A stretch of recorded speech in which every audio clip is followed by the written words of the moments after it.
नमस्कार। जय जय श्री सीताराम। आज हम बात करेंगे कि गणेश चतुर्थी क्यों मनाते हैं और उसके संबंध में प्राचीन कथानक क्या है और आधुनिक समाज में किस प्रकार का स्वरूप हमको प्राप्त हो रहा है।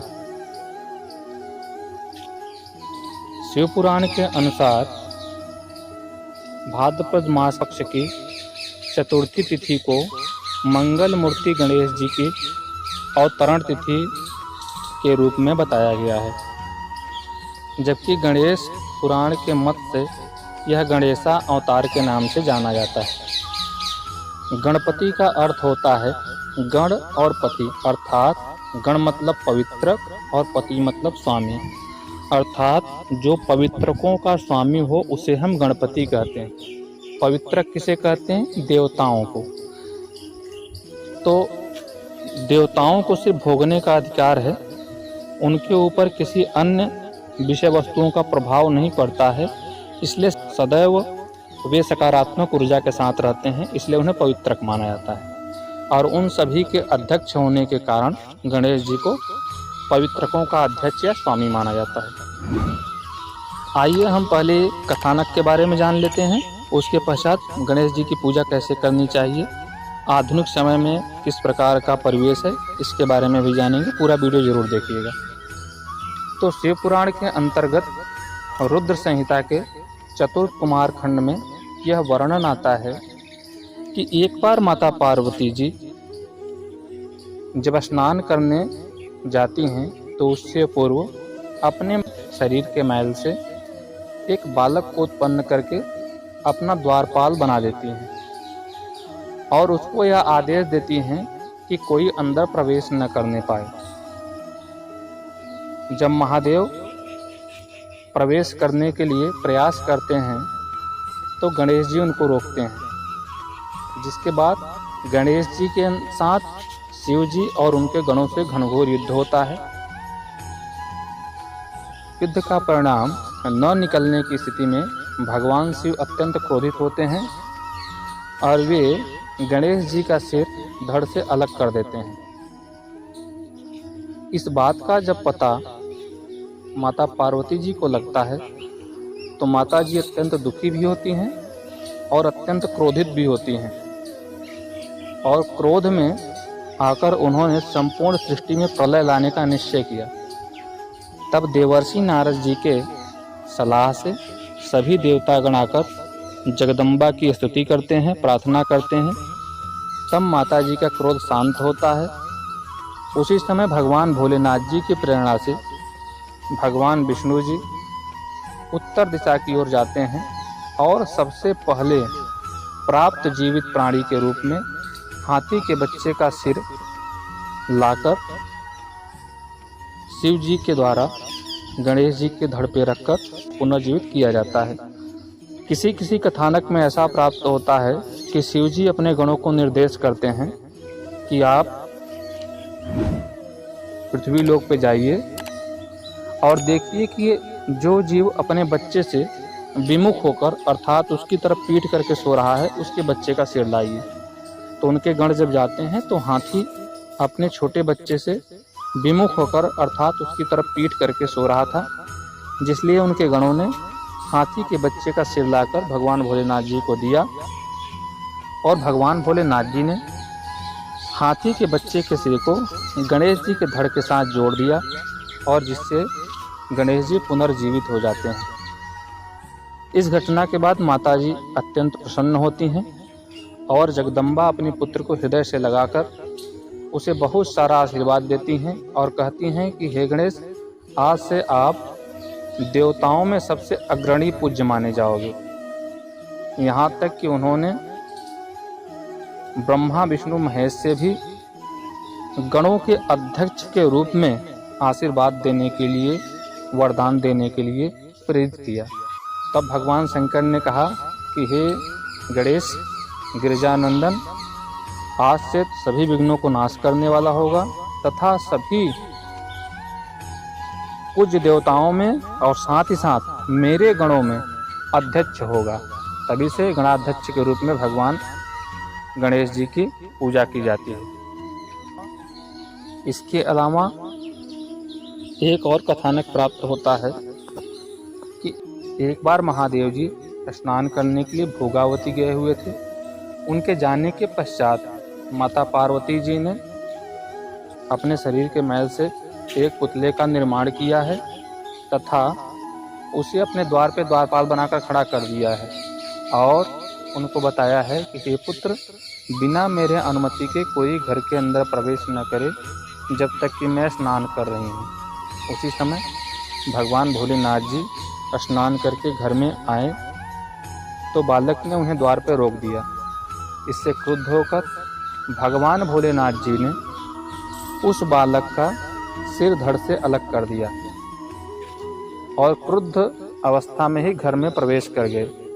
जब जगदम्बा ने भगवान भोलेनाथ जी के मुख पर क्रोध देखा तो उन्होंने यह समझा कि भगवान भोलेनाथ जी इसलिए क्रोधित हो रहे हैं कि स्नान आदि करके आ गए हैं, अभी भोजन की व्यवस्था मैंने नहीं की।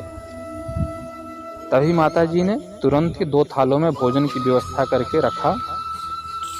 2 थालों में भोजन देखकर भगवान भोलेनाथ जी आश्चर्यचकित होकर पूछे कि यह दूसरा थाल किसके लिए है। तो माता जी ने कहा, यह मेरे पुत्र गणेश के लिए है।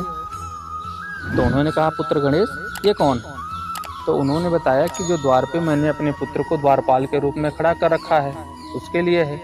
तो भगवान भोलेनाथ जी ने कहा कि उन्होंने तो मेरा मार्ग अवरुद्ध किया था, इसलिए मैंने उनके सिर को धड़ से अलग कर दिया। यह सुनकर माता विलाप करने लगी।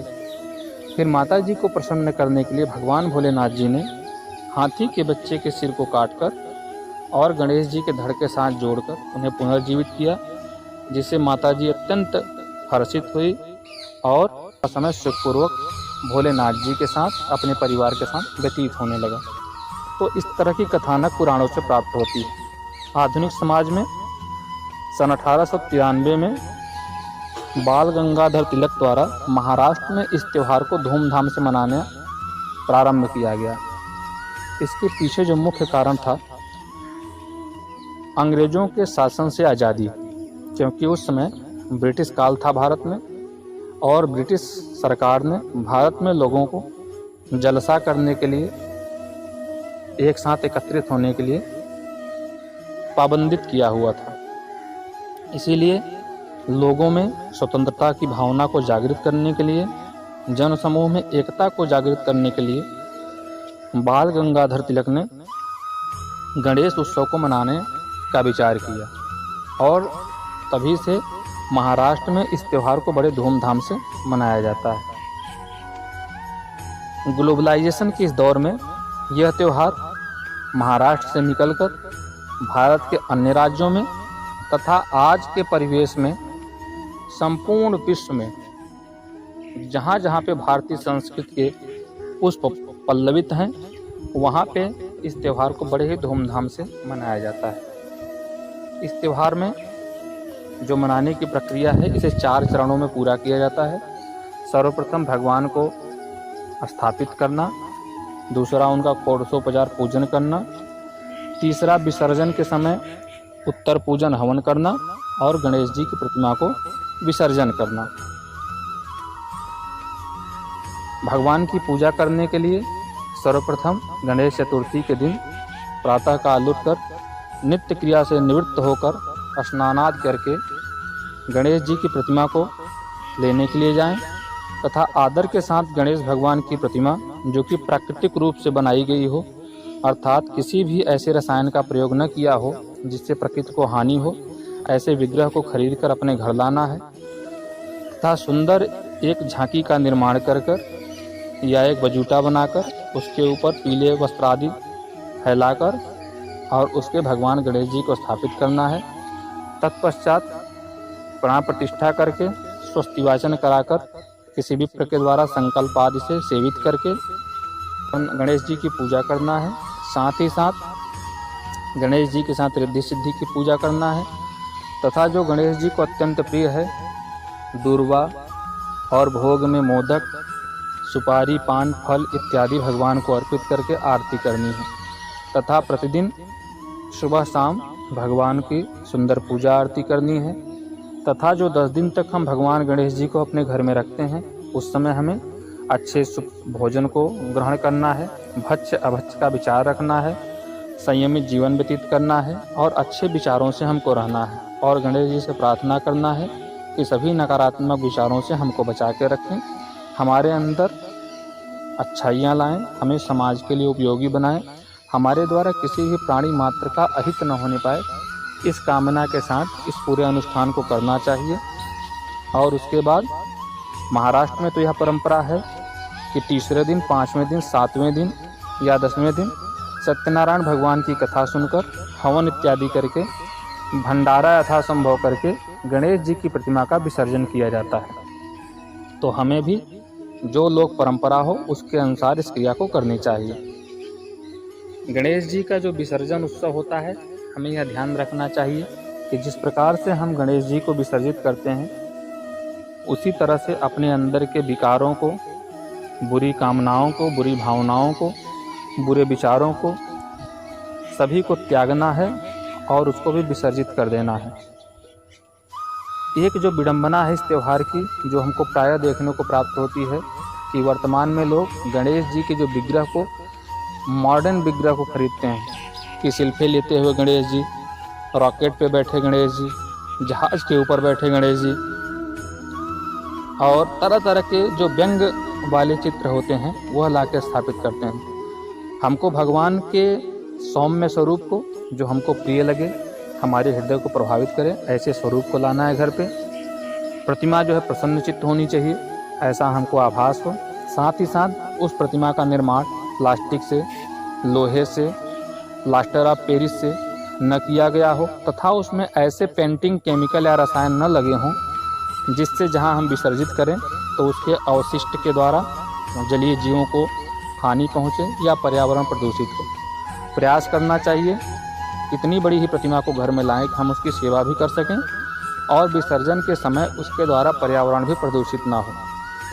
हम जहां से इस प्रतिमा को लें, प्रयास करें कि स्थानीय कलाकारों के द्वारा जो हमारे राष्ट्र में निर्मित किया गया हो, हमारे राष्ट्र की मिट्टी से निर्मित किया गया हो, हमारे राष्ट्र के जो रंग हैं जो कि पेड़ पौधे से बनाए जाते हैं, ऐसे रंगों का उसमें उपयोग किया गया हो भगवान के विग्रह को सजाने के लिए, ताकि हम भगवान के उत्सव को मनाने के पश्चात उससे अपने पर्यावरण को भी बचाएं। लेकिन हम देखते हैं समुद्र के किनारे, नदियों के किनारे, तालाबों के किनारे गणेश जी की जो प्रतिमाएं हैं सालों साल पड़ी रहती हैं, जो कि प्लास्टर ऑफ पेरिस या प्लास्टिक से बनी होती हैं।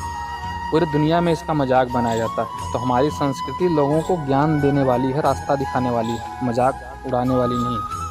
तो हमें मिट्टी के ही प्रतिमा को स्थापित करना है या प्रयास करना है, इस बात को स्मरण रखिएगा।